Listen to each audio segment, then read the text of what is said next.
สบายดีตอนกลางคืนพี่น้องเอ้ยพี่น้อยไปยามแย่งเรามาวันนี้ป้าเราบอกปลาขอหน่อยปลาละลายเนาะเจ้าหลายหนึ่ง อ๋อทำไมเนาะ ปลาโขน้อยนะ ปลาขอหน่อยปลาลาย ปิดได้ พี่น้องมีปลาขาวมีกุ้งมียังละลายปลาเค็งก็มีนี่เค็งกับปลาเค็งใหญ่เลย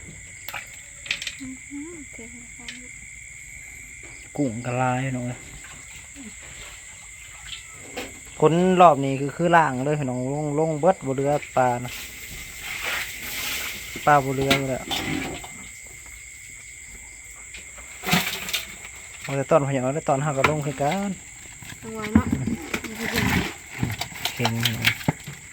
ปลาเค็งปลาขาวหน่อยไว้มุก ปลาโข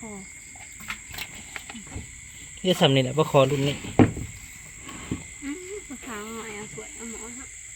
คิดสมองป้าเป็นยังกบมาบ่น่ะ ได้เขียดได้แต่เขียด พี่น้องเบิ่งดูหากมาจะยัง เป็นยังเขียด อา เนาะ จจะหาอยู่ ว้าไม่ได้เขียดตัวใหญ่ๆเด้อ ป้าถูกได้กบอีก กบ2 ตัวโดนหลายหายตัวหนึง แบบนี้แซ่บปลาขาวอ่ะนะ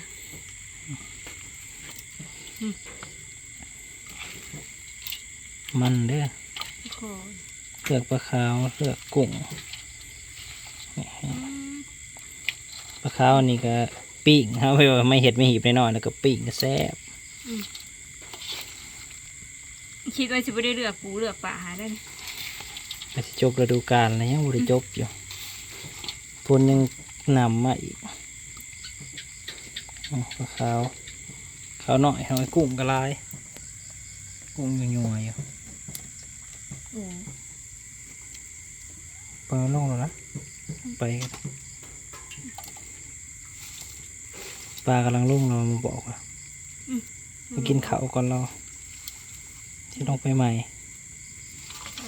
คือสิเละพี่น้องพี่น้องพี่ ปลาเดี๋ยวปลาขาวหน่อย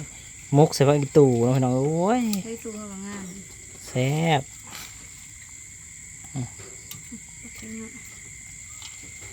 ได้ตกกรอบลงบดเลยไปทั้งน้ำปลาตะขอเดี๋ยวเดี๋ยวเราไปดู เยอะไปนี่อยากย้อมแล้วแล้วเลือกก็จะหิบไปเลือกนั่นเลยเอาก็ตัวใหญ่ ปล่อยลูกน้องขอโทษแล้วนี่ เบิ่ง พวกท่านไหนตาย มันก็ขักได้ยันเอาปีลงน้อง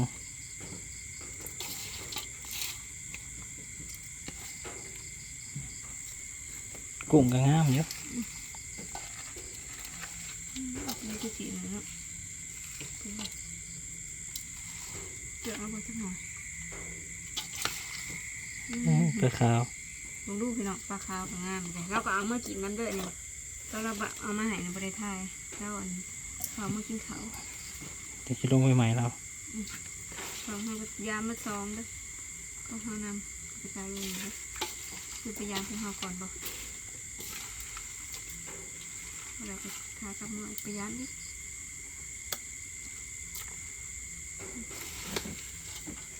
ยังบ่เบิดพี่น้องผม ปลาขาว ยังงาม ปลาดงามมันดีเป็นองค์ปลาขาวกุ้งก็งาม เบิดแล้วตั้งหน้ามาใส่บ่ เดี๋ยวเราเบิ่งตอนพยายามมันเลยมันสิถือเงินบอกเพราะตอนนี้เลือกกุ้งซะก่อนเขียดก็มีตัวใหญ่กบกับสีข้างไว้แต่กบเขียดกับข้างไว้แต่เขียดสันละตาย ก็มาดูน้ำตกอีกแล้วคนตกมาก บพี่น้อยเอามาดูหมดหนึ่งนะสีข้างกบไว้กบก็เขียดบ่ถือกันตายกบไปใส่เวทคืนนี่กบไป2 ตัวนะเลยกบ2 ตัวนี่อยู่ในกินนะพอมีอยู่พี่น้องอย่างนี้ให้มันสิเบิดฤดูกาลแล้วเด้อตัวเขียดทำรุ่นน่ะปีกก็ได้ปลายก็ได้ปีกเงินใส่จะสิปีกมันดอกเขียดมันแซ่บๆนะเลือกบัเป็นได้คะแนนนะที่เหลือนี่เลย อายุอันนี้พ่อใหญ่ว่ายังไปเลยนะเรา ยอมเลยเราไปดูกับอาโลไปปล่อยน้องๆครับว่า เดี๋ยวเอาไปกินมะขุ่นเอาให้มากินดิ เอาเนาะเดี๋ยวเอาจังเลย ปิดเลยหมอนะปลาคอเต้นออกนะขอหน่อยกันหลายตัวอยู่พี่น้อย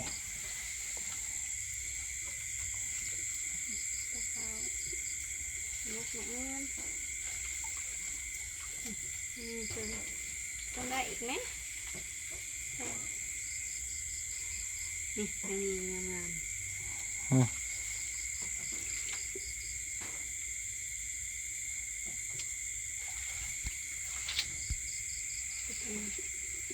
โอ้ยจะเอาเหลือไปมันเป็นกุ้งเลย จะเอาสูตรได้ข้าวก็อุ้ยเป็นนางเลยอันนี้ก็บวยเด้อ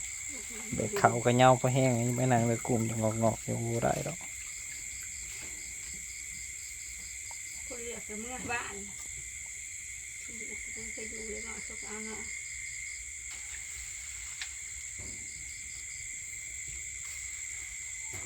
เราซ้อมใครเนี่ยจะเอาไปปลาขาวละปล่อยลงมาจ้ะกินให้แค่อยากกินจากสวนเนาะ ตามนั้นแหละกระทั่งพออย่างไร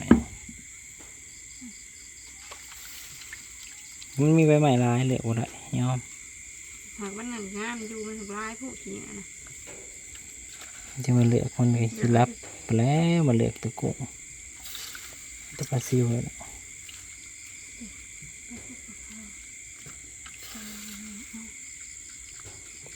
ปลาซิวปลาธรรมศาสตร์ปลาธรรมศาสตร์มันแสบพี่น้อย เราเศร้าไปเศร้ามายังมีป้าตัวกุ้ง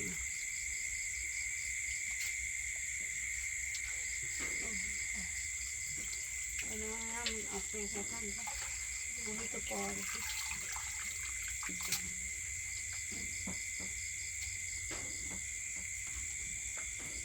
กุ้งมันง่ายมีได้ก็มันคนหนักดินเขาเลือก เลือกเลยก็แจวเห็ดแล้วก็เห็ดก็แจวห่อพักเลยจนได้ไม่ใหญ่ต้องดีดมากกินแบบนั้น นั่นหนึ่งเห็ดค่ะ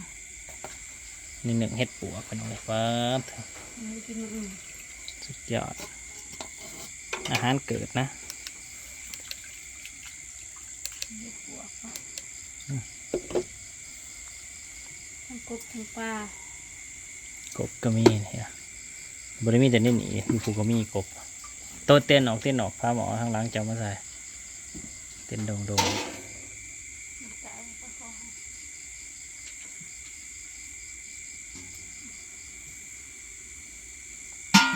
อะไรปลาเค็งตัวใหญ่ยังไงปลาเค็งก็พอแล้วก็มากินกินกินง่ายกินยังได้ก็ได้จากเราก็สบายอย่างกระเป๋ากำลัง ใส่อิสระ วันละ200พี่น้องจากเราก็ตาม จะวันละ200อืม คือมื่ออื่นนี่บริเกี่ยวสิมาแบกเขาขึ้นแล้วแล้วก็มันมังเราสิพาก็ไปมัดเขาขึ้น มาไว้พายุสิถล่มมาตากอยู่เพื่อนนี่แหละพอได้อันนั้นนี่พายุวิทย์จะสีเกี่ยวต่ออีกยังเหลือ3 ไห่หนึ่งดอกที่ว่าเขาซุกหน่อยแล้วก็เป็น6 ไห่ตัวที่อยู่ใน7 ไห่นะเลยเหลือ7 ไห่เขาซุกเขาเขียวเหลือ4เนาะเขาซุกเหลือ3 7 ไห่กระจบฤดูกาลแล้วพี่น้อยที่ได้เท่าไรแล้วปีนี้ตอนนี้ก็ได้100 ปลายกว่าสอบ160กว่านี่แหละ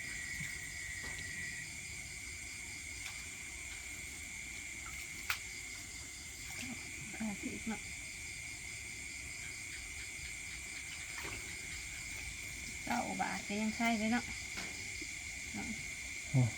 บ่ขายดอกมันบ่ได้10 บาท 9 บาทก็ยังบอกใคร โอ้ช่วงมันเสียนั่นนี่ช่วงโอ้2-3 เดือนผ่านไปเพราะมันเขาเคลียร์เขาในลงสีออกเบิดลงสีเขาออกเบิดระบาดนี่เขาเปิดหับเขาแล้วราคาเขาสิดึงราคาขึ้นสูงกว่านี้แต่ว่าตอนนี้นั้นบ่อยากซื้อเขาก็ยัดเยียดให้อยู่แล้วใครก็อยากขาย พอแล้วไม่ไหวแล้วปวดเข่า นี่แหละพี่น้องพอกันใหม่ขอบคุณเวลาที่มารับชม อบคุณบัจจุกุทุกคนเนาะบรรยากาศยามฝนตกเดือน11เขาเดือน12ได้พี่น้องยังอีกบ่เฮิงก็เดือน12ออกมาแล้ว